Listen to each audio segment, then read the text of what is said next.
श्री सद्गुरु महाराज की जय। आगे बढ़ते हैं।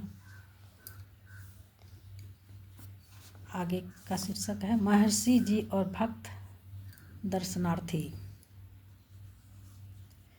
गीता में कहा गया है कि संसार शाश्वत दुख का घर है। प्रत्येक प्राणी किसी न किसी दुख से घिरा ही रहता है।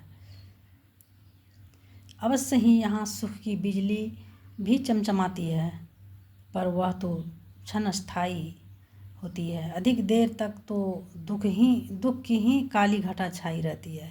इस भवसागर की माया मोह रूपी प्रबल धार में निरंतर भसते जा रहे प्राणियों के बीच मात्र वे ही अटल रूप से स्थित हैं, जिन्होंने अदम्य साहस और अथक परिश्रम के द्वारा परमात्मा रूपी अचल कील पकड़ रखी है। परमात्मा को प्राप्त हुए ये महापुरुष संत कहलाते हैं। सृष्टि की ओट में छिपे परम तत्व के दर्शन करके ये संदेह रहित हो जाते हैं। सर्वशक्ति संपन्न हो जाने के कारण इनके लिए कुछ भी अशक्य नहीं होता। मात्र इच्छा करने से ही सब कुछ हो जाता है।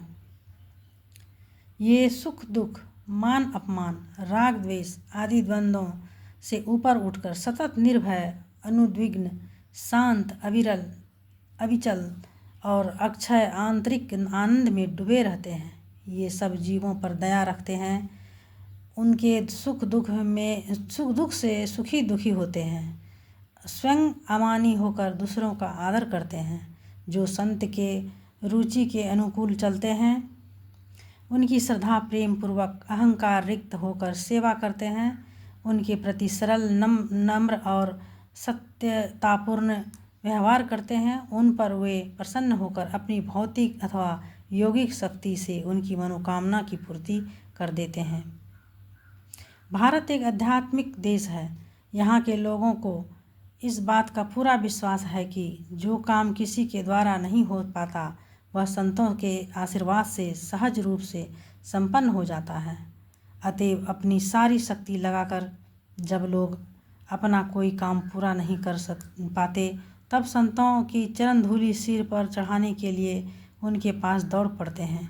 चिकित्सक के पास केवल रोगी पहुँचते हैं। वकीलों के द्वारा मात्र मुकदमे करने की इच्छा वाले लोग खटखटाते हैं। मकान, सड़क, पुल आदि बनाने वाले लोग उनके इंजीनियर से संपर्क करते हैं।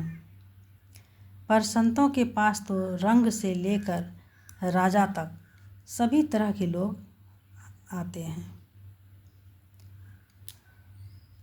आज के लिए बस इतना ही। श्री सद्गुरु महाराज की जय। आगे फिर कल। श्री सद्गुरु महाराज की जय।